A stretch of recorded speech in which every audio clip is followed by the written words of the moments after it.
ঈদের মিষ্টি মুহূর্তে ঘরে থাকা অল্প কিছু উপকরণেই বানিয়ে ফেলুন দারুণ মজার শাহী ডেজার্ট। কম খরচ, ঝামেলা কম, তবু স্বাদে একদম সবার মন জয় করবে। চলুন দেখে নিই কীভাবে সহজে এই স্পেশাল ডেজার্ট তৈরি করা যায়। এর জন্য প্রথমে একটা প্যান নিচ্ছি, প্যানে দিয়ে দিচ্ছি 1/2 কাপ গুড়, দিয়ে আমি অল্প কিছু পানি দিয়ে এটা মেল্ট করে নেব। বেশি পানি দিয়ে এটা পাতলা করা যাবে না, ঠিক চকলেটের মতো একটা টেক্সচার থাকবে।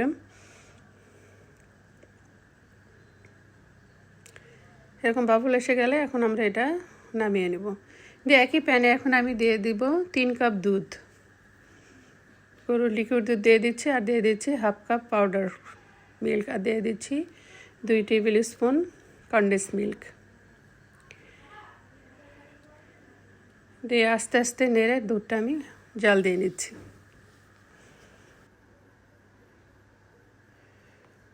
নেড়ে জাল দিয়ে নিতে হবে। দুধে একটা বলক আসলে এটা নামিয়ে আমরা ঠান্ডা করে নেব। বেশি ঠান্ডা করা যাবে না, কুসুম গরম অবস্থায় রেখে দিতে হবে।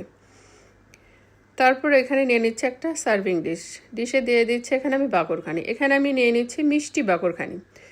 নোনতাটা নেওয়া যাবে না, ওটা নিলে খুব তাড়াতাড়ি এটা গলে যাবে। এখানে মিষ্টিটাই নিতে হবে। বাকরখানি দিয়ে যে এত শাহি মজার ডেজার্ট হয়, এটা না বানালে আপনারা বুঝতেও পারবেন না।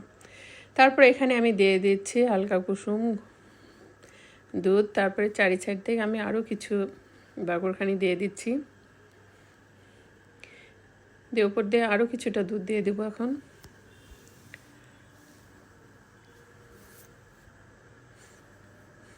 দিয়ে উপর দিয়ে দিয়ে দিচ্ছে এখন পেস্তা, কাজু আর কিশমিশে গার্নিশ করে দিব।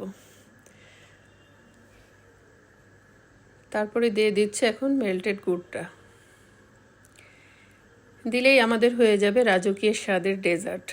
ভালো লাগলে অবশ্যই এটা বাড়িতে ট্রাই করবেন আর কমেন্ট করে জানাবেন কেমন লাগলো।